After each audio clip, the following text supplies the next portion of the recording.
কোনো ব্যক্তি যদি কোরআনকে অস্বীকার করলেন, কোরআনের কোনো বিধানকে অস্বীকার করলেন, তাহলে সেই ব্যক্তির জন্য আল্লাহ এবং আল্লাহর রাসূলকে অস্বীকার, তাদের বিরুদ্ধে, তাদের বিপক্ষে অবস্থান করে চ্যালেঞ্জ ঘোষণা করলেন।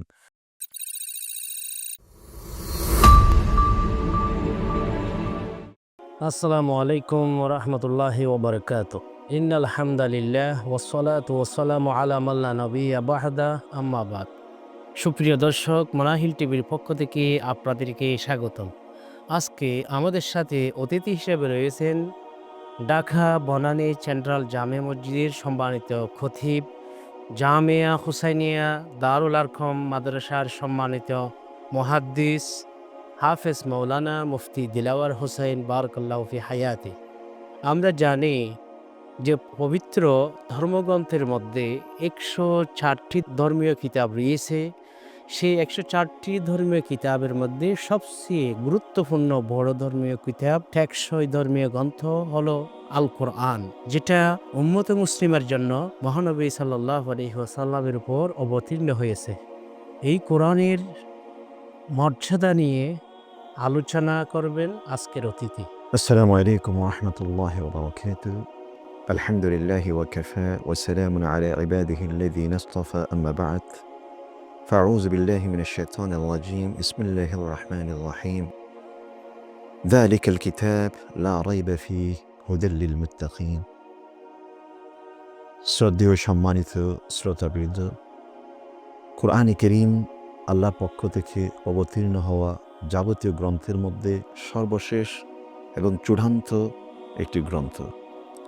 এই কিতাবের প্রতি সম্মান, শ্রদ্ধা, বিশ্বাস সর্বশেষ নবী হযরত মুহাম্মদ মুস্তাফা সাল্লাল্লাহু আলাইহি ওয়াসাল্লামের উম্মতের উপর অনিবার্য এবং ঈমানের একটি গুরুত্বপূর্ণ বিষয়, যেটা কোরআনে কারীমে ঈমানের যাবতীয় শাখা প্রসঙ্গ নিয়ে যখন আলোচনা এসেছে, আল্লাহ পাক স্পষ্টভাবে বলেছেন, আমানা রাসূলু বিমা উনজিলা ইলাইহি মির রাব্বিহি ওয়াল মুমিনুন কুল্লুন আমানা বিল্লাহি ওয়া মালাইকাতিহি ওয়া কুতুবিহি ওয়া রুসুলিহি। ওয়া কুতুবিহি সকল আসমানি গ্রন্থের প্রতি বিশ্বাস, এর অন্তর্ভুক্ত কোরআনে কারীমের প্রতি বিশ্বাস। অতএব এই কোরআন সম্পর্কে আল্লাহ পাক নিজেই সে কোরআনই বলে দিয়েছেন একেবারে সূচনা থেকে, লা রাইবা ফীহি, এই গ্রন্থে সন্দেহের কোনো লেশ এখনো পর্যন্ত কেউ খুঁজে পায়নি, আবিষ্কার করতে পারিনি, কিয়ামত পর্যন্ত সেটা সম্ভবও হবে না। এটা চূড়ান্ত একটি গ্রন্থ। অতএব কোরআনের প্রতি বিশ্বাস, কোরআনের প্রতি রেসপেক্ট এবং সম্মান প্রদর্শন ঈমানই একটি গুরুত্বপূর্ণ অধ্যায়। কোনো ব্যক্তি যদি কোরআনকে অস্বীকার করে, সে ব্যক্তি নিজেকে মুসলিম দাবি করার কোনো সুযোগ নেই, নিজেকে মুমিন হিসেবে পরিচয় দেওয়ার কোনো সুযোগ নেই, কারণ এটাকে ঈমানের একটি গুরুত্বপূর্ণ অঙ্গ। সেই সাথে কোরআন সমগ্র মানব জাতির জন্য কল্যাণকর একটি গ্রন্থ। আল্লাহ পাক সূরাতুল বনী ইসরাঈল ইরশাদ করেছেন, ইন্না হাযাল কোরআন ইয়াহদি লিল্লাতী হিয়া আকওয়াম। পৃথিবীর যে কোনো জাতি, যে কোনো মানুষ, যে কোনো জনপদের মানুষ যখন কোরআনকে অনুসরণ করবে, কোরআন ভিত্তিক নিজের পরিবার, ব্যক্তিজীবন, সামাজিক জীবনকে সাজাতে সক্ষম হবে, অবশ্যই তারা শান্তি, শৃঙ্খলা, সামাজিক স্থিরতা অর্জনে সক্ষম হবে। হোক না তারা কোরআনের প্রতি বিশ্বাসী, কিন্তু কোরআনের সেই যোগ্যতা, কোরআনের সেই মানদণ্ড রয়েছে। এরপর যারা কোরআনকে বিশ্বাস করেছেন, সামাজিক জীবনে, ব্যক্তি জীবনে বাস্তবায়নের পাশাপাশি আল্লাহ পাক তাদের সম্পর্কে বলছেন, ওয়াইবাশশিরুল মুমিনিনা আল্লাযীনা ইয়া'মালুনাস সালিহাত আন্না লাহুম আজরান কাবীরা। তাদের জন্য আল্লাহ পাক বড় ধরনের পুরস্কার আল্লাহ পাক প্রস্তুত করে রেখেছেন। ওমর ইবনুল খাত্তাব রাদিয়াল্লাহু আনহু, তিনি একজন সাহাবীকে মক্কার রাজস্ব আদায়ের দায়িত্ব দিয়েছিলেন। অতঃপর তাকে বললেন তার পাশাপাশি আরেকজন ব্যক্তি নির্দিষ্ট জায়গার জন্যে নিয়োগ দেওয়ার নির্ণয় করার জন্যে। তিনি যখন একজন ব্যক্তিকে নিযুক্ত করলেন, জিজ্ঞাসা করলেন তিনি কে?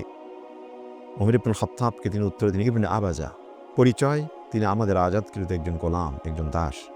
ওমর ইবনুল খাত্তাব রাদিয়াল্লাহু আনহু তাকে জিজ্ঞাসা করলেন, আপনি শেষ পর্যন্ত একজন দাসকে, আজাদকৃত দাসকে এই গুরুত্বপূর্ণ দায়িত্ব দিয়েছেন? তখন তিনি উত্তরে বললেন, ইন্নাহু কারিউম বিল কোরআন ওয়া আলিমুম বিল ফারায়েদ। যদিও তিনি আজাদকৃত দাস, কিন্তু তিনি কোরআন বিশুদ্ধভাবে তেলাওয়াত করতে পারে, কোরআনের নলেজ তার রয়েছে। ঠিক সেই মুহূর্তে ওমর ইবনুল খাত্তাব রাদিয়াল্লাহু আনহু ইরশাদ করছেন, ইন্নাল্লাহা ইয়ারফাউ বিহাদাল কিতাবি আকওয়ামা ওয়া ইয়াদাউ আখারিন। আল্লাহ পাক এই কোরআনে কারীমের সান্নিধ্যে, কোরআনে কারীমের স্পর্শে আসার কারণে অনেক জাতিকে অনেক মানুষকে আল্লাহ পাক সম্মানিত করেছেন, অনেক উচ্চ আসরে নিয়ে গেছেন। আবার এই কোরআন কারীমকে অবমাননার কারণে, অবজ্ঞা করার কারণে পৃথিবীতে অনেক মানুষ লাঞ্ছিত হয়েছেন, অপদস্থ হয়েছেন, বিপদগামী হয়েছেন। একই সাথে আব্দুল্লাহ ইবনে মাসউদ রাদিয়াল্লাহু আনহু তিনি ইরশাদ করছেন, তোমরা বেশি বেশি কোরআন কারীম তেলাওয়াত করো, কোরআনকে আঁকড়ে ধরো, কেননা তরফুহু বিয়াদিল্লাহ ওয়া তুরফুহু বিআইদিকুম।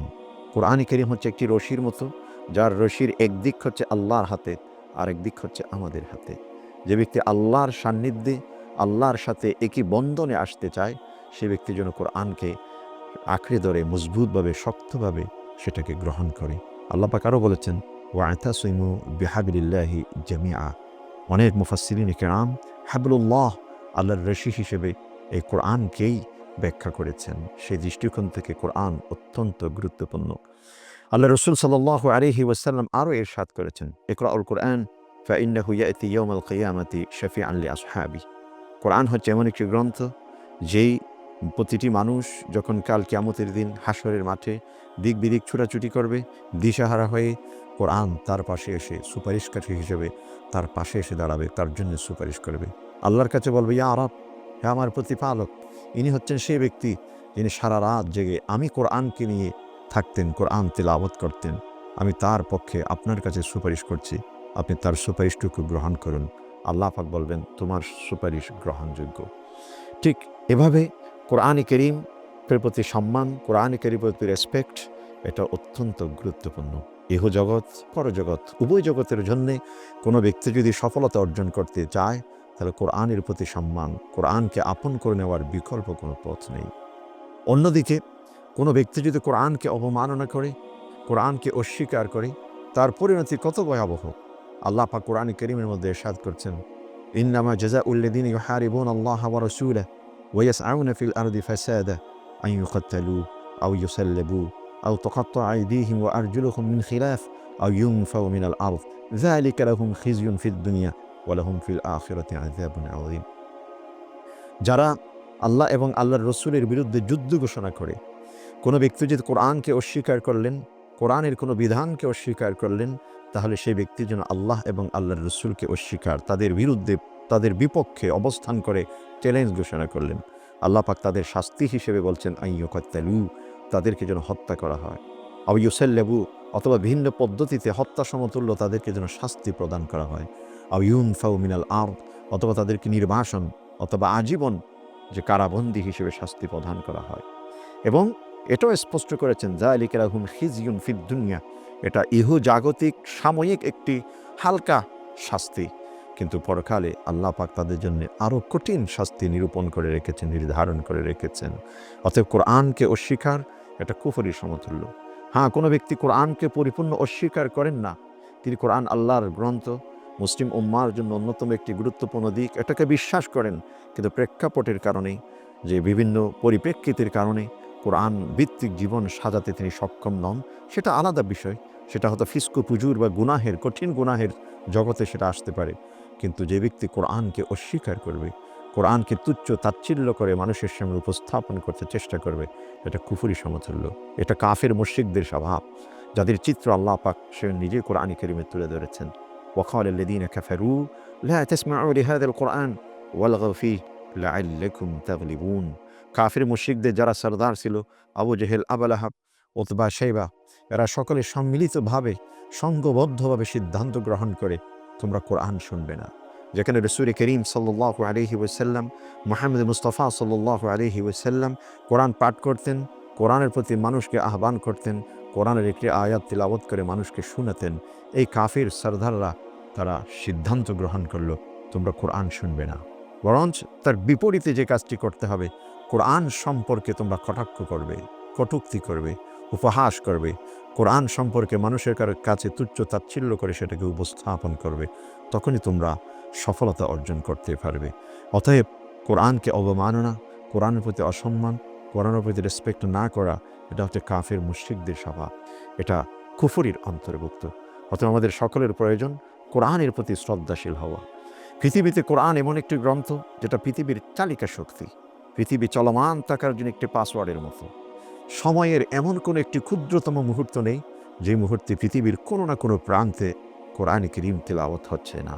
যেদিন কোরআন করিম তেলাওয়াত বন্ধ হবে, সেদিন আল্লাহ পাক পৃথিবীকে ধ্বংস করে দিবেন।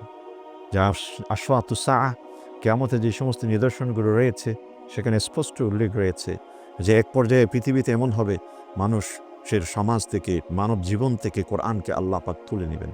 যখন পৃথিবীর ধ্বংস করার সিদ্ধান্ত উপনীত হবে, সে কীভাবে মানুষের মধ্য থেকে তুলে নেবেন? হাদিসের মধ্যে এসেছে যে সকালবেলা মসজিদে যখন নামাজ পড়তে যাবে, ইমাম সাহেব তিলাওয়াত করতে শুরু করবেন, তিনি সূরাতুল ফাতিহা বলে যাবেন। অন্য সূরা পড়তে চেয়েও তিনি চেষ্টা করেও পারবেন না। এমনকি পিছনে অসংখ্য আলেম থাকবেন, হাফেজ কোরআন থাকবেন, তারাও লোকমা দেবার মতো সে সুযোগ থাকবে না। মেমোরি থেকে সব কিছু বিলুপ্ত হয়ে যাবে। নামাজ কোনো রকম শেষ করবে তাসবিহাতের মাধ্যমে, অন্য কিছুর মাধ্যমে। সালাম শেষের পর ইমাম যখন মসজিদের অন্তর্ভুক্ত কিতাবের রেক থেকে একটি কোরআনের কপি নিয়ে এসে দেখতে শুরু করবে, দেখা যাবে সাদা সাদা পৃষ্ঠা হয়ে গেছে, কোরআনের কোনো লেখা সেখানে আর থাকবে না। অর্থাৎ আল্লাহ পাক কোরআনে করিমকে তখন তুলে নেবেন। তার অর্থ হলো এই, পৃথিবীকে ধ্বংস করে দিবেন। অতএব কোরআন এটা পৃথিবীর একটি চালিকা শক্তির মতো, পাসওয়ার্ডের মতো কাজ করে। এমন এক মহাগ্রন্থ আল্লাহ পাক আমাদেরকে নেয়ামত হিসেবে দিয়েছেন। দালাইলুন নবুওয়ার মধ্যে জালালউদ্দিন সুয়ুতী রাহমাতুল্লাহি আলাইহি তিনি স্পষ্ট করেছেন, রাসূল করিম সাল্লাল্লাহু আলাইহি ওয়াসাল্লামকে সর্বশেষ নবী হিসেবে, নবুয়তের চূড়ান্ত যে নবী হিসেবে আল্লাহ পাক তাকে প্রেরণ করেছেন অসংখ্য মুআজিজা, অলৌকিক শক্তি দিয়ে। আর সেই অলৌকিক শক্তি, মিরাকল পাওয়ারের অন্যতম শক্তিশালী আকবরুল মুআজিজাতের মধ্যে অন্যতম হলো কোরআনে কারীম। এমন একটি গ্রন্থ আল্লাহ পাক আমাদেরকে দিয়েছেন। আল্লাহ পাক বলছেন, তানজিলুল কিতাব লা রাইবা ফীহি মির রাব্বিল আলামিন। এটা মহান স্রষ্টা, সমগ্র জগতের প্রতিপালক আল্লাহর পক্ষ থেকে অবতীর্ণ হওয়া এক গ্রন্থ। আজ পর্যন্ত এই গ্রন্থের মধ্যে কেউ সামান্যটুকু ভুল পর্যন্ত আবিষ্কার করতে পারেনি এবং পারবেও না। একই সাথে আমাদের জেনে রাখতে হবে, পৃথিবীর কোনো চক্রান্তকারী, ষড়যন্ত্রকারী, কোনো স্থূলবুদ্ধির মানুষ যদি কোরআনকে পৃথিবী থেকে বিলুপ্ত করতে চায়, ষড়যন্ত্র করতে চায়, তিনি কশিনকালেও সফল হতে পারবে না। আল্লাহ পাক নিজে বলেছেন, ইন্না নাহনু নাজ্জালনা যিকরা ওয়া ইন্না লাহু লাহাফিযুন। এই কোরআন কারীমকে আমি মহান রব্বুল আলামিন অবতীর্ণ করেছি মানব জাতির জন্যে, আর এটার রক্ষণাবেক্ষণ আমি রবের হাতে দায়িত্ব রয়েছে, আমি সেটার দায়িত্ব গ্রহণ করলাম। যেখানে স্বয়ং আল্লাহ পাক এর দায়িত্ব গ্রহণ করেছেন রক্ষণাবেক্ষণের, সেখানে পৃথিবীর কোনো মানুষের পক্ষে সম্ভব নয় পৃথিবীবাসীর কাল্প থেকে, পৃথিবী থেকে সে কোরআনকে বিলুপ্ত করা। আর আল্লাহ পাক এই জন্য উম্মতে মুসলিমার এমন কিছু ছোটো ছোটো শিশু বাচ্চাদেরকে, কুচিকাচা বাচ্চাদের তৈরি করে দিয়েছেন, যাদের জেহনে, যাদের অন্তরে এমন মেমোরি পাওয়ার দিয়েছেন আল্লাহ পাক, যেন কোরআনের একটি জের জবর পর্যন্ত যেন এদিক সেদিক না হয়, সেভাবে কোরআন কারীমকে বক্ষে ধারণ করতে পারে। হাফেজ কোরআন হিসেবে আল্লাহ পাক অসংখ্য পৃথিবীতে হাফেজ কোরআন এভাবে তৈরি করেছেন।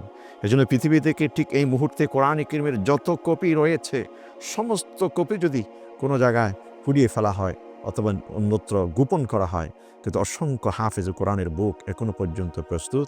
কোরআন তারা মুখে উচ্চারণ করবে, আর কোরআন নতুন করে লিপিবদ্ধ হবে। অতএব আমাদের প্রয়োজন কোরআনের প্রতি সম্মান প্রদর্শন, কোরআনের প্রতি বিশ্বাসকে আরও বেশি মজবুত করা, এবং কোরআনের প্রতি বিশ্বাস যে ঈমানের একটি গুরুত্বপূর্ণ শাখা, এ প্রসঙ্গে আমাদের সবচেয়ে বেশি সতর্ক থাকা প্রয়োজন। আল্লাহ রাব্বুল আলামিন আমাদের সকলকে কোরআন প্রতি বিশ্বাস, কোরআনকে বোঝা, কোরআনের আদর্শকে আপন করে নেওয়া, কোরআন ভিত্তিক ব্যক্তি জীবন, আমাদের পারিবারিক জীবন, আমাদের সামাজিক জীবন, আমাদের ব্যবসায়িক জীবন, আমাদের রাষ্ট্রীয় জীবন, আমাদের সকল সেক্টরের জন্য কোরআনকে আমরা প্রতিষ্ঠা করতে পারি, কোরআনের নূরে আলোকিত করতে পারি। আল্লাহ পাক আমাদের সকলকে সেই তৌফিক নসিব করুন। আমিন ইয়া রাব্বাল আলামিন। ওয়া আখিরু দাওয়ানা আনিল হামদুলিল্লাহি রাব্বিল আলামিন। ধন্যবাদ সম্মানিত অতিথি। পবিত্র কোরআনের অন্তর্নিহিত মহিমা নিয়ে তিনি আমাদের সামনে খুবই গুরুত্বপূর্ণ আলোচনা পেশ করেছেন। আমরা এই কোরআনের থেকে শিক্ষা গ্রহণ করব, কোরআনকে আমাদের জীবন বিধান হিসেবে আমরা গ্রহণ করে নিজের জীবনকে পরিচালনা করব, এই শপথ আমরা গ্রহণ করব। সুপ্রিয় দর্শক, আপনাদেরকে অসংখ্য ধন্যবাদ। আসসালামু আলাইকুম ওয়া রাহমাতুল্লাহি ওয়া বারাকাতুহু।